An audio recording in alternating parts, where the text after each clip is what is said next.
Welcome to Drive BC. In this quick tutorial, we'll show you how to set up notifications for your saved routes so you don't miss important updates before you travel.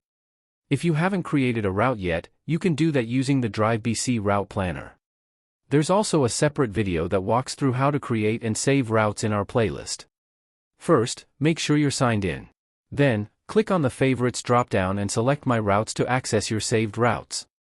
Scan through your saved routes and use the Notifications toggle above the map to turn on notifications for a route you're planning on traveling.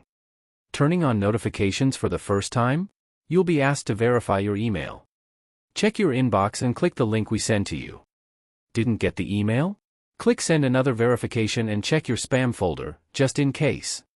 Once verified, you can customize what you want to be informed about and when you'd like to receive notifications.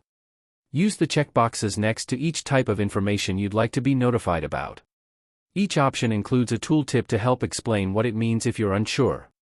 You have a lot of flexibility in when you receive notifications. If you'd like to get notifications about that route as they happen, select Immediately and All the Time. If you'd prefer to be more specific about when you receive notifications, select at a specific time and dates. Pick the time and date ranges that work best for you.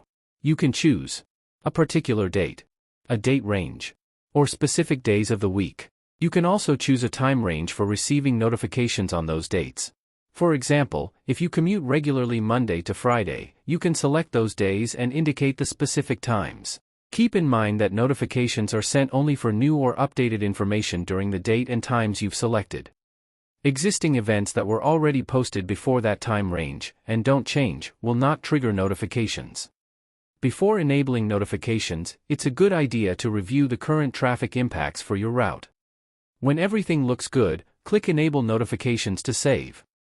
That's it. You'll now get notifications exactly when you want them.